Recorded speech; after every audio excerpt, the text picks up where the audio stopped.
प्रचण्डजीहरुसँग एकता सम्भावना छ?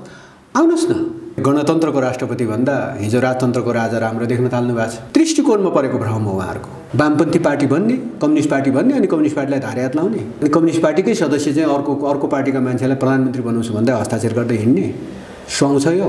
आफ्नो फैसला जे गर्छ त्यो मन्जुर छ। हामी प्रधानमन्त्री जस्तो भइसकेका मान्छेहरूले नेपाली जनतालाई तर्साउने। पुनर्स्थापना भइदियो भने त्यसपछि नि के हुन्छ? निर्वाचन बाहेक विकल्प हुन्छ र? राष्ट्रपति भन्दा राजा ठिक, त्यो भन्दै हुन्छ प्रचण्ड भन्दै हुनुहुन्छ। र आरोप लगाएर कसैलाई आरोप लगाएर उम्किने ठाउँ छैन। हामी यो व्यवस्था जोगाउँछौँ। बरु भाँचिन तयार हुन्छ, सच्चिन तयार हुँदैन। विश्व कम्युनिस्ट आन्दोलन यसैले समाप्त भयो। वक्तव्य जारी गर्नुभयो, फेरि पनि आउनु भएन। ल के चिजले घर गरिरहेको छ त्यहाँ, हैन? आफ्नै स्वविवेक हो भने झ्यापै अङ्कमाल गर्दा हुन्थ्यो। कम्युनिस्ट पार्टीकै विरुद्ध लाग्छन्, हामी सिद्धिन्छौँ। भित्रै प्रवेश गरेर समाप्त गर्न खोज्ने पनि देखियो। निर्वाचन मार्फत यसको जवाफ दिनेछन् र हामी चुकेका छैनौँ। हामीलाई चुकाउने प्रयत्न गरिएको हो। यदि यो राजकीय जिम्मेवारी हिजै तय भएर जन्मिनु अगाडि तय भएर आएको चिज हो र? त्यो हुन लाग्यो उस्तो हुन लाग्यो भनेर नेपाली जनतालाई तर्साउन पाइँदैन। त्यसलाई गलत व्याख्या गरेर जनतालाई तर्साउन पाइन्छ? बुद्धको भूमि हो, अनि यो भूमिको नागरिकलाई तर्साउने केही दिनभित्र अब खोप पनि आउँदैछ। राजनीतिक दलभित्र एकता छैन, झगडा गरिरहेका छौँ। हामीले सबै बाटोहरू क्लियर गरेका छौँ। किन एकता हुँदैन? किन कारबाही हुँदैन? कम्युनिस्ट पार्टीको विरुद्ध कम्युनिस्ट पार्टी नै उत्रिनु पर्ने भए कम्युनिस्ट पार्टी किन भन्छौँ? आज माओवादीको प्रचण्डले केपी ओलीलाई कम्युनिस्टै नदेख्ने अनेक कोणबाट प्रहार भएको छ नेपालको कम्युनिस्ट आन्दोलनमाथि। फलानुले कारबाही गर्यो, फलानुले हटायो भन्न पाउनुहुन्न। समसामयिक राजनीतिक घटनाक्रममाथि केन्द्रित रहेर कुराकानी गर्नका निम्ति नेकपा एमालेका नेता एवं पूर्व मन्त्री sher bahadur tamang हामीसँग हुनुहुन्छ। स्वागत छ यहाँलाई। नमस्ते। छोटो समय मन्त्री बन्ने अवसर भयो, कस्तो खालको अनुभूति सघाल्नु अलिकति राखिदिनुहोस् त। अब हामी त त्यस्तो सबै परिघटना हुन सक्छ भन्ने प्री एजम्पसनको आधारमा काम गर्ने मान्छे हो। राजकीय जिम्मेवारी भनेको धेरै सियोर विषय होइन र यो अस्थायी चिज नै हो। तर यति छिटै यस्तो हुन सक्छ होला र भन्ने अलि त्यस्तो विश्वासमा चाहिँ थिएन। केही न केही काम गरौँ र केही न केही त कुरै छोडिदिउँ। आज स्वास्थ्यको विषय भने चाहिँ कोरोनाको यत्रो महामारीको बिचमा खोप ल्याउनै नै थियो। खोप ल्याएर नेपाली जनताको जीवन रक्षा गर्नु थियो। त्यो काममा लागेकै थियौँ। निष्कर्ष पनि पुग्दैछ। केही दिनभित्र अब खोप पनि आउँदैछ। खोप ल्याउनको लागि गरिने प्रयत्न र त्यो सम्बन्धी बाटोहरू सबै क्लियर गरेर अब खोप आउने कुराको सुनिश्चितता भइसकेको छ। खोप लगाएर नेपाली जनताको जीवन रक्षा गर्ने, त्यस पछाडि स्वास्थ्यलाई आम गरिब जनताको पहुँच पुर्याउने, हरेक नेपालीको निःशुल्क उपचार गर्ने व्यवस्था, यो सम्बन्धी विषयहरूको अध्ययनहरू सुरुवात भएको थियो। र स्वयं जुन दिन 8 गते यता फैसला हुँदै थियो, म चाहिँ बाढीग्रस्त क्षेत्र सिन्धुपाल्चोकको बाढीग्रस्त क्षेत्रमा त्यहाँका जनतासँग उहाँहरूको राहत पुनर्स्थापना कसरी गर्न सकिन्छ यो सम्बन्धी अध्ययन गर्नको लागि त्यता गएको थिएँ। तर यता त्यस्तो निर्णय आएछ र यस्तो हुँदा अब व्यक्तिगत हिसाबले मलाई त अहिले कुनै केही फरक पर्दैन। तर जुन कार्यक्रम भनेर मैले सोचाइ बनाइरहेको थिएँ, ती कार्यक्रमहरू लागू हुन नपाउँदाखेरि वा ती कार्यक्रम लागू गर्ने बाटोहरू तय हुन नपाउँदाखेरि नेपालको नागरिकले के प्राप्त गर्छन्? खोपै आउने कुरामा कतै यस्ता खालका परिघटनाहरूले तलमाथि भयो भने नेपाली नागरिककै जीवनमा प्रश्न उठ्यो भने को जिम्मेवार हुने होला? हामी राजनीतिक रूपमा लडाइँ पनि गरौँला, झगडा गरौँला, अनेक गरौँला, फैसला आउला, कुन दलको नेता सरकारमा जाला, कुन दलको नेता अपदस्थ होला, चलिरहने प्रक्रिया हो। तर त्यो जुन दिनसम्म त्यो चाहिँ नेपाली नागरिकको जीवनमाथि त्यसको खेलवाड हुँदैन, प्रश्न उठ्दैन, त्यो दिनसम्म यो जायज हुन्छ सबै चिज। तर आज कोरोनाको यत्रो कहरमा नेपाली नागरिकको जीवनमाथि नै प्रश्न उठिरहेको बेलामा, नेपाली नागरिकको जीवन रक्षा गर्नुपर्ने बेलामा हामी राजनीतिक दलभित्र एकता छैन, झगडा गरिरहेका छौँ। हाम्रा मुद्दा मामिलाहरू कोर्टमा पुगिरहेको छ, कोर्टबाट फैसला आइरहेको छ। यो ठाउँमा पुग्नु कहीँ न कतै नेपाली नागरिकको बाँच्न पाउने हक माथि नै हामीले गरिरहेका क्रियाकलाप र हामीले गरिरहेका हाम्रा कतिपय निष्कर्षहरूले प्रश्न उठ्छ कि भन्ने चाहिँ चिन्ता लाग्छ। स्वभावतः तपाईँ एउटा असल छविको एउटा नेता, स्वास्थ्य मन्त्रालय जस्तो संवेदनशील यो घडीमा त्यो जिम्मेवारी सम्हाल्न पुग्दा केही न केही अब रचनात्मक भूमिका हुन्छ र जनताको जीवन रक्षा गर्ने सवालमा शेरबहादुरजीले र यो सरकारले केही न केही ठोस अब कदम उठाउन सक्छ भन्ने अपेक्षा आम रूपमै गरिएको थियो।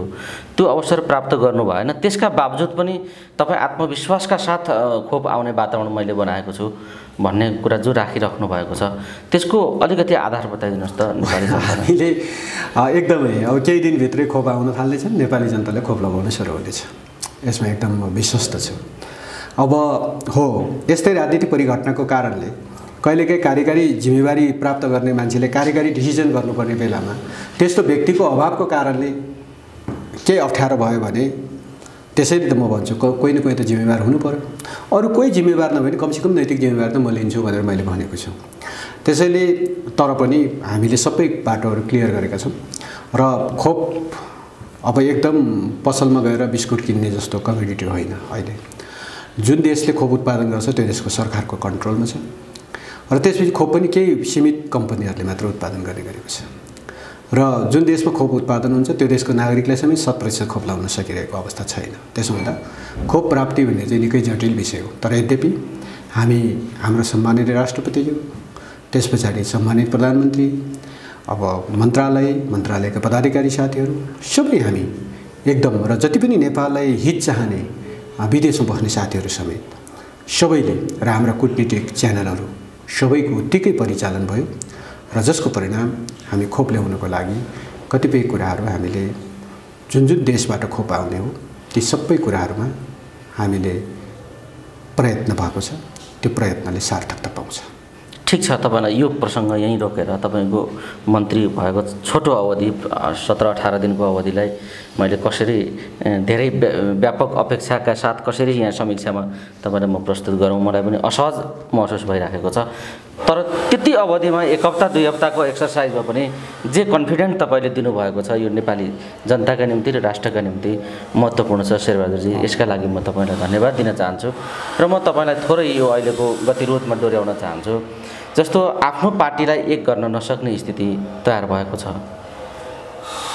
एकता किन सम्भव भएन र पार्टीको विधि पद्धति र प्रक्रियालाई नागेर जानेहरूलाई स्पष्ट रूपमा कारबाही किन भएन? किन एकता हुँदैन, किन कारबाही हुँदैन, यो बताइदिनुहोस् न। अब एउटा नेचर चाहिँ हुँदो रहेछ। हेर्नुहोस्, म अलिकति थोरै जस्तो लेफ्ट अलि कम्युनिस्ट दृष्टिकोण राख्नेहरू तुलनात्मक रूपमा अलि मैले सबै हिसाबले विश्लेषण गर्दा म पनि अब लेफ्ट मुभमेन्टबाटै आएँ, कम्युनिस्ट पार्टीको भएर आएँ। एउटा मनोविज्ञान छ, हेर्नुहोस् सबैमा छ। फलामे अनुशासन हुन्छ कम्युनिस्ट पार्टीमा त भन्ने एउटा भनाइ छ। के मनोविज्ञान छ भने तुलनात्मक रूपमा कम्युनिस्ट दृष्टिकोण राख्नेहरू अलि फ्लेक्सिबिलिटी कम हुन्छ, अलि अनुदार नेचर अलि बढी हुन्छ, बरु भाँचिन तयार हुन्छ, सच्चिन तयार हुँदैन। विश्व कम्युनिस्ट आन्दोलन यसैले समाप्त भयो। कतिपय सम्झौता हुँदा होला, कतिपय चिजमा छोड्नु पनि पर्दा होला, तर कम्युनिस्ट नेचर यस्तो हुँदो रहेछ कि बरु आफू सिद्धिन तयार हुन्छ, बरु आफू भाँचिन तयार हुन्छ, तर सम्झौता गर्दैन। यो खालको परिस्थितिको बिचमा हामी पनि तपाईँको चाहिँ सामन्तवादी राज्य सत्ताको विरुद्ध अन्तिम तहसम्म लड्ने हो। त्यही सोचाइ र दृष्टिकोणको कारणले राज्य सत्ता परिवर्तन पनि गऱ्यौँ होला।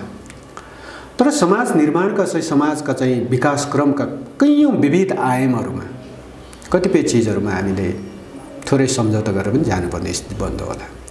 त्यसैले त्यो नेचरको कारणले आफूभित्रै पनि हामी सच्चिने सम्झौता गर्ने ठाउँमा पुग्दैन रहेछौँ। देख्यौँ नि, अब 9औं राष्ट्रिय महाधिवेशन र त्यसभन्दा पछाडि जब माओवादी र एमालेको एकीकरण भयो 75 साल जेठ 3 गते, अब त्यो 3 गतेभन्दा अगाडि फर्क्यो भने एकता हुन्छ भनेर चाहिँ माधव कमरेडले भन्नुभयो। केही समय पछाडि केपी कमरेडले भन्नुभयो कि होइन, ठिक छ, त्यसमा जान सकिन्छ, हामी जान्छौँ। भनेर खुल्ला गरेर हामी आउनुहोस् हामी त्यसमा जान्छौँ वक्तव्य जारी गर्नुभयो फेरि पनि आउनु भएन ल के चिजले घर गरिरहेको छ त्यहाँ हैन आफ्नै स्वविवेक हो भने झ्यापै अङ्कमाल गर्दा हुन्थ्यो फागुन 23 को फैसला पछाडि फागुन 24 गते झ्यापै नेताहरूको बीच अङ्कमाल गरे भए यो परिस्थिति नै आउँदैन थियो मतलब के चिजले त्यो अड्काइरहेको छ किनभने हामीले हाम्रो नेताहरूलाई एमाले बनिदिनुस् एमालेको नेतै बनिदिनुस् हाम्रो नेता बनिदिनुस् हामी कार्यकर्ता हुन तयार छौँ हामीले भनेको यति हो त्यति पनि स्वीकार नगरेर आज अड्केको परिस्थिति छ त्यो केले अड्क्यो होला बताइदिनु न मतलब त्यसैले मैले भने हाम्रा केही नेचरहरू छन् कम्युनिस्टहरूको केही नेचरहरू छ विश्वव्यापी नेचर हो त्यो जसले गर्दा हामी बरु समाप्त हुन मन्जुर हुन्छौँ तर सच्चिएर जोगाउन मन्जुर हुँदैन रहेछ आज माधव कमलको पनि कतिपय गतिविधि हेर्दाखेरि हाम्रो आदरणीय नेता हो कम्युनिस्ट पार्टी बनाउनलाई उहाँको योगदान छ एमाले बनाउनलाई उहाँको योगदान छ 15 वर्ष नेतृत्व गर्नुभएको छ यो पार्टीमा उहाँ एमालेकै नेता भएर चिनिन्छ परिचय नै त्यही हो उहाँको तर आज बरु समाप्त हुन तयार हुने हो उहाँसँग उहाँलाई नेता धुरी मानेर हिँड्ने कैयौँ साथीहरू आज उहाँको राजनीतिक भविष्य बरु जेसुकै होस् तर पनि तपाईँको चाहिँ सहमति हुने ठाउँमा पार्टी नेतृत्वले पार्टीले ल आउनुहोस् मिलौँ ल यो ठाउँमा पनि छलफल गर्न सकिन्छ भन्दै पनि कम्युनिस्ट पार्टीकै विरुद्ध लाग्छन् हामी सिद्धिन्छौँ आज विपक्षी गठबन्धन मोर्चा भन्छ त्यहाँ माधव नेपाल हुने त्यहाँ प्रचण्ड हुने त्यहाँ बाबुराम हुने कम्युनिस्ट पार्टीका नेता हुने त्यहाँ चित्रबहादुर केसी हुने मोहन वैद्य हुने मोहन विक्रम सिंह हुने तर कम्युनिस्ट पार्टी किन भन्छौँ त्यसो भए कम्युनिस्ट पार्टीको विरुद्ध कम्युनिस्ट पार्टी नै उत्रिनु पर्ने भए कम्युनिस्ट पार्टी किन भन्छौँ एकले अर्कालाई प्रतिक्रियावादी देख्ने आज माओवादीको प्रचण्डले केपी ओलीलाई कम्युनिस्टै नदेख्ने अनि राष्ट्रपति विद्यादेवी भण्डारी जो जनता आधारभूत तहको नेपाली जनताको तहबाट उठेर आज कमसेकम नेपालको राष्ट्रपति हुने ठाउँमा पुगेका छन् हिजो त वंश परम्पराको आधारमा राजाकै कोखमा जन्मेर राज परिवारकै कोखमा जन्मेको त्यो पनि जेठो छोरो नै हुनुपर्ने छोरी पनि हुन नहुने तर त्यो चिजलाई चेन्ज गरेर हामीले गणतन्त्र लिएर आयौँ र नेपाली जनताको छोरा वा छोरी जोसुकै कोखमा जुनसुकै धर्म जुनसुकै जात विशेषमा जन्मिया भए पनि उसको पर्फर्मेन्सले काम गरेर यो मुलुकको राष्ट्रपति बन्न पाउने शासन व्यवस्था लिएर आयौँ त्यही शासन व्यवस्थाको लागि उहाँहरू लाग्ने आन्दोलन क्रान्तिले 70,000 मान्छेको ज्यान गयो अनि आज भन्दै हुनुहुन्छ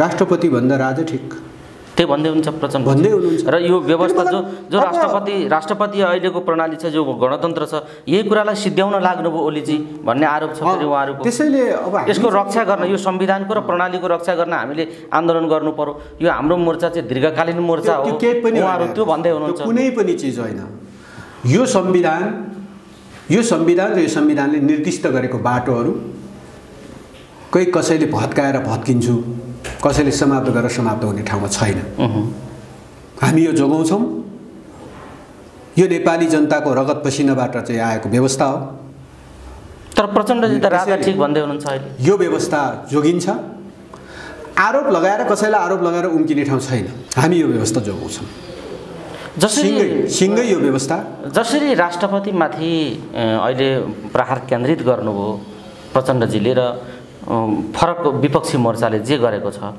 यो राष्ट्रपतिमाथि नै यसरी प्रहार गर्नुको कारण के होला अब व्यवस्थाको सबभन्दा यो गणतन्त्रको सबैभन्दा टप माथिल्लो पोस्ट भनेको राष्ट्रपति हो विवादित हुनु हुँदैन त्यसलाई सबैले त्यो संस्थाको गरिमालाई जोगाउनुपर्छ तर संस्थाको गरिमालाई जति प्रहार गर्नुहुन्छ तपाईँले व्यवस्थामाथि प्रश्न चिन्ह उठ्छ र व्यवस्थामाथि प्रश्न चिन्ह उठाउने काममा उहाँहरू किन दत्तचित्त भएर लाग्नु भएको छ होला कुनै न कुनै दिन यी विषयहरूको पनि पर्दाफास होला तर हामी म त के भन्छु भने राजनीतिक रूपमा लडौँ केही फरक पर्दैन निर्वाचनमा जाउँला लडौँला धारे हात लगाउँला संसदभित्रको गणितमा तलमाथि होला कहिले ए भन्ने ठाउँमा बी आउला कसैलाई अपदस्थ गरौँला कसैलाई विश्वास राखौँला कसैलाई अविश्वास राखौँला चलिरहने प्रक्रिया हो तर व्यवस्थामाथि आँचाउने र व्यवस्थाको सबभन्दा माथिल्लो पोस्ट त्यो गरिमामय संस्थामाथि प्रश्न उठाएर जसरी प्रहार भइरहेको छ नि त्यो हरेक प्रहारले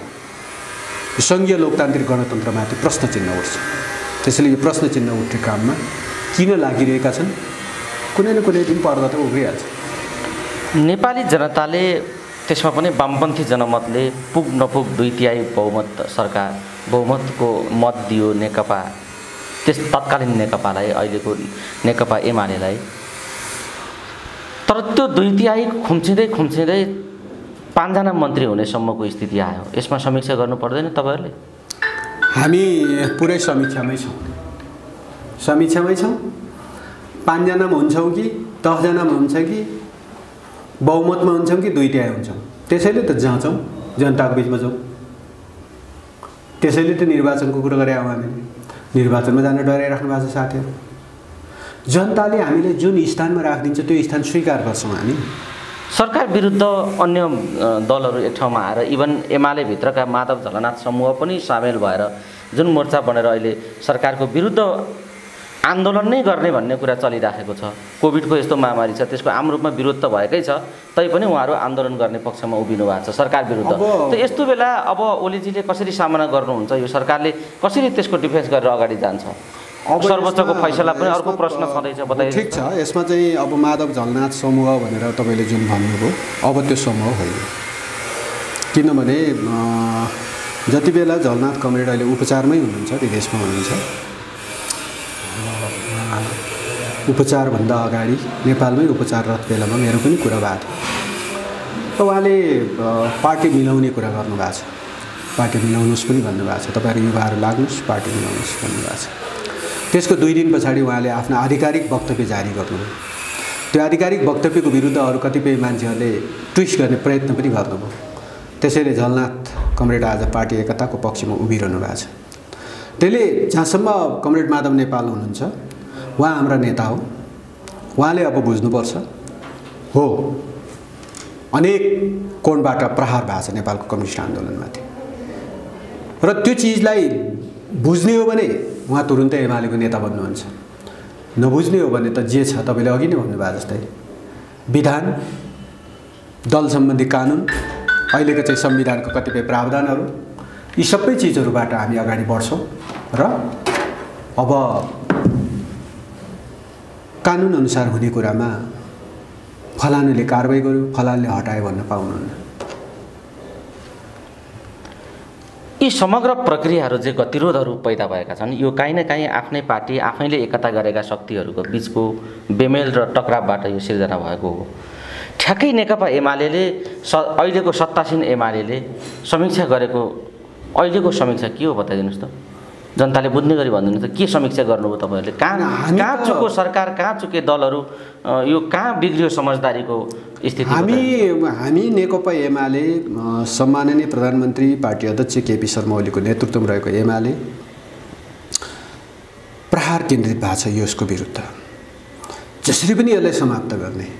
नेकपा एमाले लोकप्रिय भयो, यसले सरकार गठन गर्यो, यसले बेला बेलामा राम्रै मत लिएर आयो, स्थानीय तहमा शानदार ढङ्गले विजय प्राप्त गर्यो, सूर्य चिन्ह लोकप्रिय छ, जनताको बहुदलीय जनवाद लोकप्रिय छ, नेपाली जनता बीचमा यो चाहिँ भिज्यो, यो चाहिँ एकदमै जनता बीचमा लोकप्रिय हुन थाल्यो।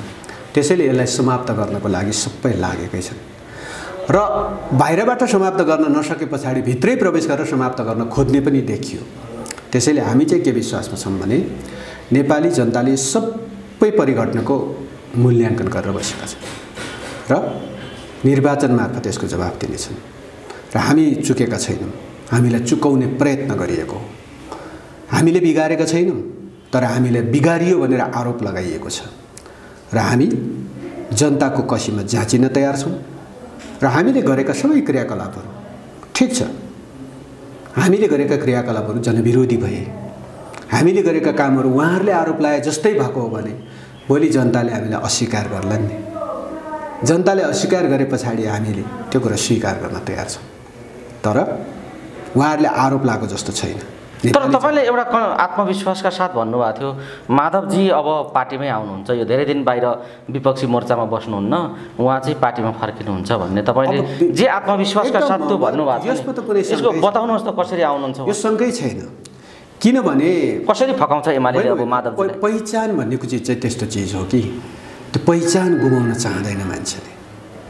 माधव नेपाल हाम्रो नेता, 15 वर्ष यो पार्टीको अगुवाई गर्नुभएको नेता, यो पार्टीको निर्माण कालदेखि स्थापना कालदेखि निरन्तर संस्थापक भएर निरन्तर यो पार्टीमा खट्नु भएको नेता।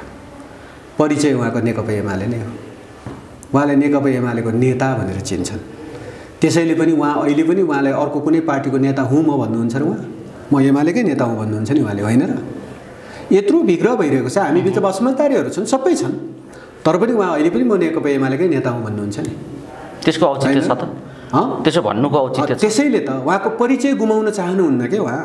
होइन, परिचय नगुमाउने एउटा कुरा भयो, परिचय बनाएर जानै सक्नुहुन्न, तर के औचित्य छ त उहाँले त्यसो भन्नुको औचित्य छ? अहिले तपाईँ उहाँ नेकपा एमालेबाट परिचय गुमाएर अर्कै कोही बिमाले वा सिमाले बन्न त उहाँलाई तयार छैन। त्यसैले जम्मा जम्मी खोजेको के हो भने एमालेभित्र मेरो स्पेस के हुन्छ हो। त्यो स्पेसको लागि केपी ओलीले भन्नुभएको छ, ल कुन कुन गते जानुपर्ने हो, 2 गते जानुपर्ने, 3 गते जानुपर्ने, के विषयमा छलफल गर्ने उहाँले भन्नै भएको छ, आउनु छलफल गरौँ। त्यसैले त्यो स्पेस नेकपा एमाले उहाँको स्पेस छ। सम्मानपूर्वक छलफलका लागि के प्रयत्न भएका छन् बताउनुहोस्? सबै प्रयत्न छ। तपाईहरुले के प्रयत्न गर्नुभयो? युवाहरूले, युवा नेताहरू के भएका हुन् भन्ने आज नागरिक समाज र नेकपा एमालेका शुभचिन्तकहरूले पनि प्रश्न उठाइराखेका छन्। पहिलो कुरा त अब पार्टी अध्यक्षले प्रश्न भन्नुभएको छ कि सबै नेताहरूलाई यो पार्टीमा स्पेस हुनेछ, यो पार्टीमा काम गर्न पाउने अधिकार हुनेछ, यो पार्टीबाट पहिचान पाउने अधिकार हुनेछ। यस पछाडि व्यक्तिगत रूपमा कतिपय व्यक्तिहरूले आफूलाई कुन पोजिसन, आफूलाई कुन ठाउँमा उभ्याउने हो त्यो व्यक्तिमा पनि भर पर्छ। तर अब कहिलेकाहीँ हामी व्यक्ति पनि अलि बढी महत्त्वाकांक्षी हुँदाखेरि केही चिजहरूको डिसिजन आफ्नो अनुकूल नहुँदाखेरि रियाक्सन दिने र अलि बढी पर भाग्ने खालको परिस्थिति बन्नु रहेछ। त्यसैले अहिले नेकपा एमाले भित्रको केही साथीहरूको समस्या त्यति मात्रै हो। दृष्टिकोणमा कहीँ फरक पर्दैन, नेकपा एमाले भनेर पहिचान हुने कुरामा कहीँ फरक पर्दैन, सूर्य चिन्हमा कहीँ फरक पर्दैन, जनताको बहुजनवाद भन्ने कुरामा कहीँ फरक पर्दैन। यो पार्टीको लामो हिस्ट्री छ। यो पार्टीलाई मनमोहन अधिकारी जस्तो एउटा निष्कलङ्कित एउटा चाहिँ व्यक्तित्व मनमोहन अधिकारीले नेतृत्व गरेको पार्टी, मदन भण्डारी जस्तो एउटा चाहिँ विचार दृष्टिकोण दिन सक्ने एउटा चाहिँ सशक्त नेताले नेतृत्व गरेको पार्टी बनाएको पार्टी, अनि त्यो लिगेसी जोडिएको पार्टी, अनि आज रातारात कसैलाई मन लागेर छोडेर बा के भएर समाप्त हुन्छ र? हुँदैन। त्यसैले सबै साथीहरू यो पहिचानबाट पर जानुहुन्न। त्यसैले मलाई पुरा विश्वास छ कि जसरी पार्टी अध्यक्षले आह्वान गरिराख्नु भएको छ त्यो आह्वानमा सबै साथीहरू आउनुहुनेछ। श्रीवादरजी, एकपछि अर्को चुनौतीहरू तपाईँहरूसँग आइराखेकै छन्, सर्वोच्चमा एकपछि अर्को पराजय भइराखेको छ। त्यसलाई हामी चुनौती मान्दैनौँ। यसलाई होइन कसरी लिनुहुन्छ? अब भोलि पनि फेरि फैसला, अर्को फैसला आउने कुरा छ। सर्वोच्चले पार्टीको एउटा पङ्क्तिले यो सेटिङमा भइराखेको छ यो सबै भन्ने खालको एउटा आशंका र असन्तुष्टि पनि जाहेर गरेको छ। यो बिचमा कसरी अब राजनीतिक पार्टी नेकपा एमाले बनाइरहँदाखेरि होइन, जति बेला हामी एमाले बनाइरहेका थियौँ, एमाले भन्दा अगाडि माले बनाइरहेका थियौँ, त्योभन्दा अगाडि कोशी कोअर्डिनेसन केन्द्र बनाइरहेका थियौँ, यही थिएन र? त्योभन्दा अगाडि झापा विद्रोह भइरहेको थियो, त्योभन्दा अगाडि कम्युनिस्ट पार्टीहरू थिए, टुटफुट भइरहेको अवस्था थियो। त्यति बेला के मेरै उमेरको कुरा गरौँ न, म जति बेला विद्यार्थी आन्दोलनमा होइन 36-37 सालतिर काम गर्दै थिएँ, भर्खर अनेरा सुबीको सहप्राको कमिटी, कक्षा कोठाको कमिटीमा बस्दै थिएँ। ठुलो हुन्छु, 47 सालको क्रान्ति सम्पन्न हुन्छ, आन्दोलन सम्पन्न हुन्छ, त्यसपछि हामी चुनावमा भाग लिन्छौँ। चुनावमा भाग लिए पछाडि चुनाव पनि अनि फेरि जितिन्छ, जित्दै मन्त्री पनि भइन्छ। सोचेका थिएँ होला र त्यति बेला यो मुलुकको परिवर्तन सिङ्गो, यो मुलुकको राजनीतिक परिवर्तन, निरङ्कुश पञ्चायती व्यवस्थाको अन्त्य, राजतन्त्रको अन्त्य, गणतन्त्रको स्थापना हाम्रो लक्ष्य त्यो थियो नि। तर त्यो लक्ष्यसँगै पछि बिस्तारै राजकीय जिम्मेवारी पनि आउँदो रहेछ। त्यतिको राजकीय जिम्मेवारी हिजै तय भएर जन्मिनु अगाडि तय भएर आएको चिज हो र? हामी निरन्तर क्रियाशील भएपछि जिम्मेवारी हुँदो रहेछ नि। त्यसैले आज के फैसला आयो, को मान्छे फेरि बन्यो बनेन, बस्यो बसेन, यसको हिसाब किताब हामीसँग धेरै हुँदैन। हाम्रो हिसाब किताब जम्मा जम्मी के हुन्छ भने हामीले गरेको क्रियाकलापले नेपाली जनता र नेपाल राष्ट्रलाई राम्रो भयो कि भएन? राम्रो भएन, नेपाली जनता नेपाल राष्ट्रले हामीलाई परास्त गरिदिन्छ। राम्रो भएको छ भन्ने भयो भने हो त, हिजो विगतमा हामीले गरेकै आधारमा, काम गरेकै आधारमा होला नेपाली जनताले एमालेलाई मन पराएको छ, एमालेलाई विजयी बनाएको छ, केपी ओली प्रधानमन्त्री हुनुहुन्छ। अब हेरौँ न त ककलले के फैसला गरेको छ, ठिक छ नि त, आऊ त्यो त निर्वाचन मार्फत राजनीतिक संवैधानिक कुराहरूको, राजनीतिक कुराहरूको फैसला त राजनीतिले नै निर्धारण गर्छ नि।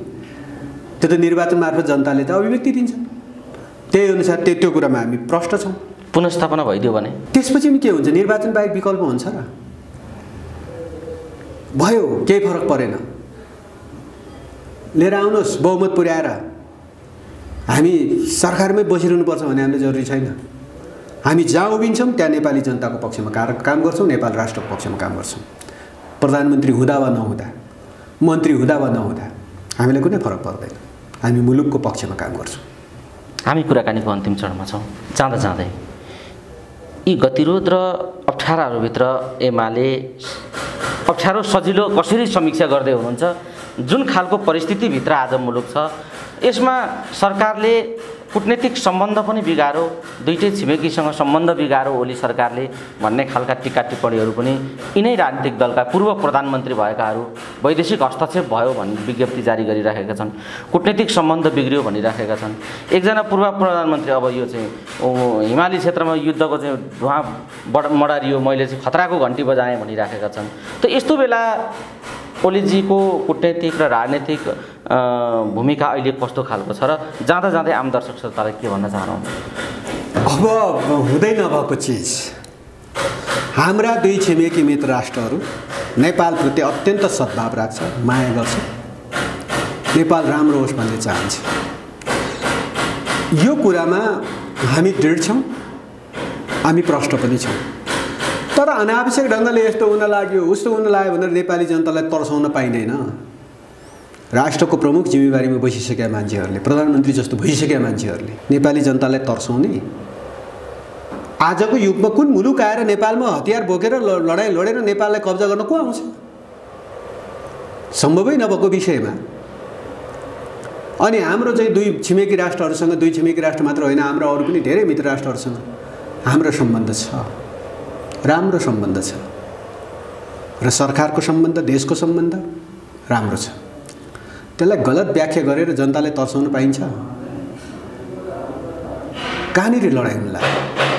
कोसँग लडाइँ हुन लाग्यो? हामी त यो मुलुकको शान्ति प्रिय नेपाली जनता, नेपाली जनतालाई भड्काउने। हामी यसो हेर्दाखेरि नेपालमा धेरै ऋषिमुनिहरूले तपस्या गरेको भूमि हो। धेरै पूर्वीय दर्शनको चाहिँ प्रादुर्भाव भएको ठाउँ यो। भगवान शिव पशुपतिनाथ भन्छौँ। किन भगवान भनेको भन्दाखेरि उहाँले दिएको दृष्टिकोणहरू अहिलेसम्म चलिरहेको छ। शिवको भूमि हो। गौतम बुद्ध जसले सद्विचारको पक्षमा, सत्कर्मको पक्षमा, सद्वचनको पक्षमा आफ्नो दृष्टिकोण दियो, त्यसैले भगवान भन्छौँ। बुद्धको भूमि हो। अनि यो भूमिको नागरिकलाई तर्साउने, यस्तो हुन लाग्यो उस्तो हुन लाग्यो, फलानु देशले यस्तो गर्यो, त्यो भूमिको जनता चाहिँ नबुझ्ने छन्। त्यसैले हामी शान्तिप्रिय नेपाली जनता हौँ। निहित राजनीतिक स्वार्थको लागि जनतालाई उपयोग गर्न पाइँदैन।